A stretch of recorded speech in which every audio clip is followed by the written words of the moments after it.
Alors, je vois ton petit truc. Euh, non,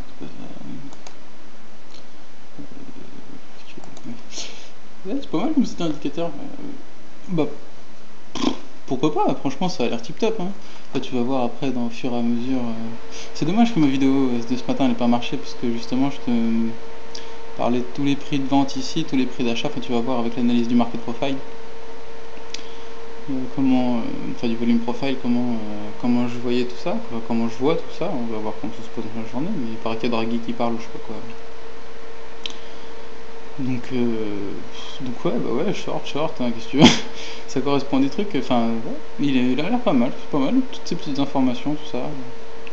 Garde-le toi, c'est clair, ça peut être intéressant. En tout cas, moi je vais te le piquer, enfin je vais le garder, l'utiliser tous les jours. Merci. Alors, à quoi va-t-on passer? On va passer au petit canal de digression, tiens, parce que sinon je vais l'oublier. Et puis il y a ça aussi, ce que j'ai oublié au début. Alors le petit truc de digression là, c'est un espèce de petit truc chelou qui se forme dans des moments bizarres. Et c'est des moments où c'est un petit signal pour te dire, tu vois, petit truc à prendre, donc il te dira tout, il te donnera flèche stop. Ou alors dès que tu vois un canal, de toute façon tu passes des ordres, tu vois ce que je veux dire, tu passes des ordres à l'extérieur en breakout, puis tu joues le breakout de la taille du machin. Tu regardes en 30 minutes pour le backtester, tu vois, c'est très simple. Hein. Le truc marrant à voir, c'est que pas toujours, vraiment pas toujours. Hein. Mais il y a beaucoup de fois quand même, hein, beaucoup de fois.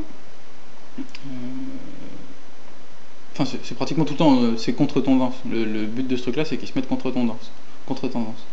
Et justement, c'est des périodes où il y a une contre-tendance qui s'est enclenchée. J'appelle ça les fakes.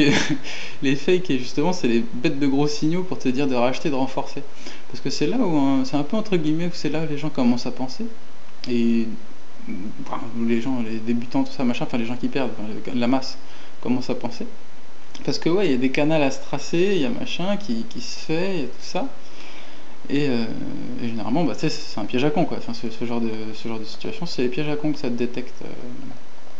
Il ne détecte pas beaucoup en 1 heure, mais c'est pas mal, parce que tu vois, le reste suffit, mais quand il arrive, justement, c'est un bon signal, parce que généralement, psychologiquement, il s'est passé quelques trucs avant, et puis ça fait du bien quand il arrive, tu vas voir.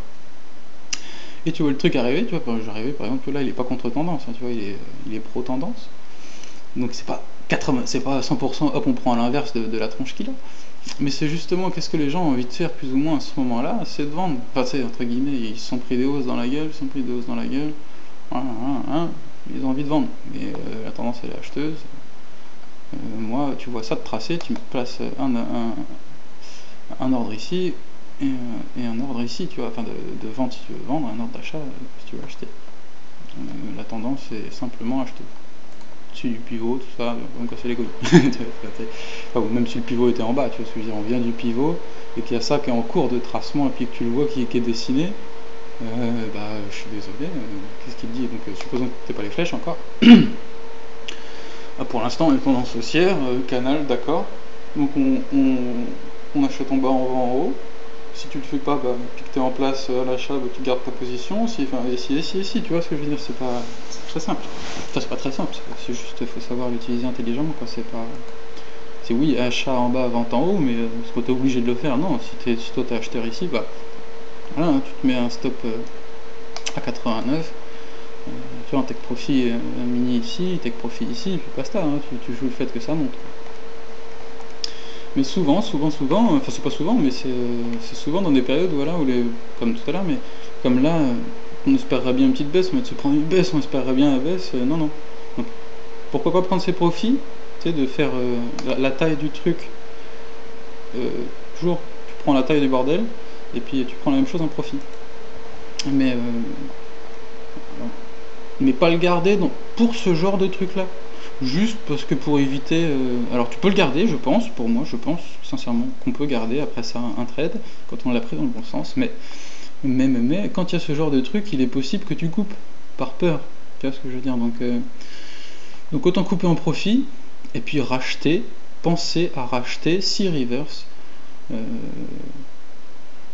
au prix du canal, tu vois ce que je veux dire, ou à la ligne 200, enfin bon, après tu verras avec toute l'analyse de tous les indicateurs, tu verras ce que tu as à faire aussi, et puis de toute façon ton plan de la journée sera fait, etc., tes prix, machin, tout ça, mais voilà, avec du recul, on peut le prendre comme ça et l'utiliser comme ça. Quand tu le vois, tu vois, pris tout seul, tu peux décider ça, tu vois, tu peux te dire, tiens, supposons que tu sois sûr que ça casse à la hausse, hein, tu commences à être sûr que ça casse à la hausse, bon bah, je vais prendre une fois ça, et puis je me redis, tiens, que je vais le racheter là. Si le marché il part comme ici, et ben il part comme ici. Je rachèterai la prochaine fois qu'il touche la 4,55. Ce sera peut-être une erreur. Tu vois ce que je veux dire. Mais donc faut faire attention. Vaut mieux prendre ses sous, et puis voilà, je vois ce que fait le marché après, si ça continue, ça a tendance à continuer comme ça, ou ça, tu vois. Mais voilà, on n'est pas. Pas se mettre de yaka faucon, tu vois. Yaka faucon, c'est un peu dangereux. Donc tu prends tes sous, machin, puis on voit ce que fait le marché. Après, s'il continue, et ben il continue. Tu l'as pas pris, tu vois ce que je veux dire. Supposons que tu l'as raté, il continue, ligne de scalping. Basta. Tu tu l'as raté, enfin tu l'as eu par exemple, mais t'as coupé ici en perte. Qu'est-ce que t'attends? Que ça revienne à les lignes de scalping. Alors oui, si tu vas prendre à l'achat, tu vas me dire ouais ça descend. Ah oui, mais alors enfin voilà. Prends du recul, on est tendance acheteuse, il y en a même 200, tu serres un peu les fesses, quelques heures, hein, ça va monter tranquillement, il y a juste ça à attendre. Et puis le RSI est haussier, machin, enfin donc tu verras après le RSI, faut pas s'inquiéter. C'est pour ça que tout seul, faut regarder l'utilisation que je t'en donne, mais tu vas voir qu'après on fera l'utilisation complète, et il y a moyen de ne pas se faire avoir, etc. quoi. Donc voilà pour ça, à peu près. Et puis, il y a ce truc là, le Hilo Plot Alert. Alors ça, tu vas me dire, bah oui, ça repeigne tout le temps, ce matin c'était là, après ça change, j'en avais une bleue aussi. C'est des zones qui, quand elles sont touchées par le marché, elles ont tendance à exploser.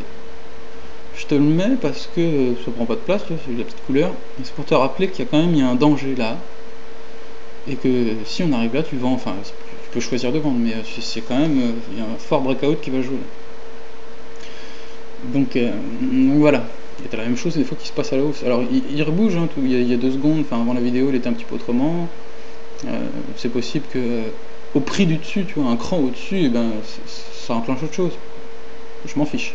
Justement moi j'aime, enfin moi et ta nouvelle méthode de trading cherche ce genre de situation là.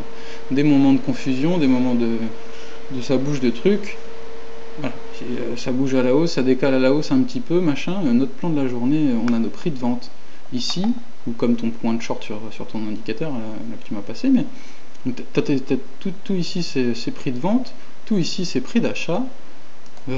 Voilà, je veux dire, tu choisis ton camp pour ta journée, et puis c'est un peu comme ça qu'on fait dans l'intraday. De toute façon, tu verras ma manière de voir l'intraday, mais il y a un peu de ça, il y a un petit peu de choisir son camp quand même. Enfin, je veux dire, c'est un petit peu le trading, c'est soit tes boules, soit tes bears. Enfin, donc voilà. Et ce truc là, donc c'est vraiment, ça apparaît, machin. Des fois il n'y en a pas, tant pis, tu vois ce que je veux dire, mais c'est que quand il apparaît, que le marché commence à le toucher, alors t'as pas de référence, de backtest, de machin, hein. Désolé. Pour les puristes du backtest, mais comment dire, c'est peut-être, j'ai jamais essayé en 1 minute, ou je sais pas quoi pour essayer. Hein. Jamais, j'ai jamais regardé, donc même pas regardé. Alors, parce que ça bug tellement, moi, quand j'essaie de changer, voilà, en 30 minutes, ne serait-ce que, que j'évite. Voilà, par exemple, oh, bah, tiens, t'as d'autres trucs, mais moi, je déteste ça, afin de changer. Ça peut te dire des choses. Ça peut te dire que, tiens, des parties acheteurs, ou ceci, cela, mais est-ce que, nous, dans notre stratégie, c'est pas notre stratégie de regarder un autre truc. Notre stratégie, par exemple, ça va être d'avoir des ventes ici, puis des stops plus hauts comme on avait vu dans nos autres prix. C'est pour ça que j'aime pas changer. Mais par exemple, mais tu vois, ça te donne pareil, tu vois, ça va te donner un point d'enclenchement à la hausse ici, point d'enclenchement à la baisse, ouais, tu vois, celui-là il est beaucoup plus haut, tu vois, c'est pour ça que c'est pas top le 30 minutes, tu vois, là il est derrière le marché, alors que nous il est différent. Mais c'est vrai que le truc de régression en 30 minutes, il est quand même sympa, mais tu verras qu'après, avec le volume profile, on utilisera le 30 minutes, un petit peu, allez, pour le kitsch. Mais voilà, donc je préfère, toi-même, enfin, je préfère autant rester tout le temps en 1 heure. Parce que de toute façon, faut que tu gardes tes calculs, hein, enfin, tu les gardes entre guillemets, je pense, moi, hein, ton esprit, ta tête dans les calculs.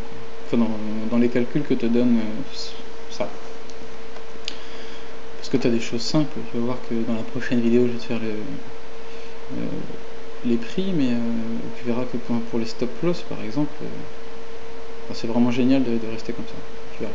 Il y a des stops, tu vois, il y a un stop là super facile à se dessiner. Je le fais en speed.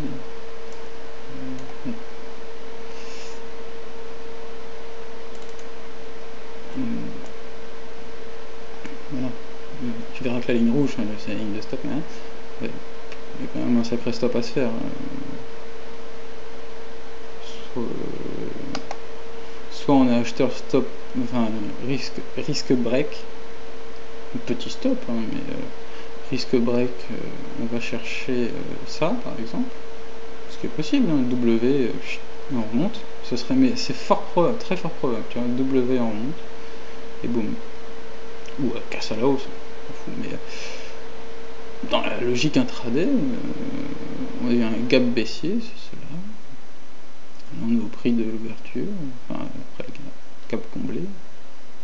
Bon, nous on avait nos prix de vente ici, tu vois, dans l'esprit. Voilà, je veux dire, tendance fait commencer à être baissière pour l'instant. Moi je suis baissier, avec des ordres, avec pourquoi pas des achats par là. La preuve, j'en ai un là, mais avec des achats avec des ventes par là, pardon. Stop par ici, psychologique. Ou stop ultra court, ou enfin j'ai plein de stops, mais on verra après quoi. Mais voilà, c'est pour ça que c'est important de garder toujours 1 heure, je pense. Aussi, pour bien savoir lire tes indicateurs en une demi-heure, les régressions ne réagissent pas pareil qu'en 1 heure. Donc voilà, je préfère. Dis-toi, tiens, moi, que me dit mon 1 heure, la méthode Seb. Après, la méthode Seb m'a dit ça.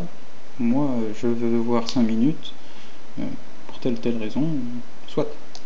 Mais que m'a dit la méthode Seb, et puis on verra qui c'est qui a raison de soi. Entre guillemets, une fois que le marché aura bougé. Mais tout est possible, parce que tu verras bien que je prévois la hausse ou la baisse. Il n'y a pas de souci là-dessus. C'est pas, oh tiens, je me suis fait avoir, là je suis vendeur. Si j'ai choisi d'être vendeur, je ne l'ai pas coupé, j'étais à plus 15 pips tout à l'heure et compagnie. C'est parce que je fais tes vidéos et tout ça. Bref. Faut pas t'inquiéter surtout, je vais tout faire petite vidéo par petite vidéo. Donc voilà.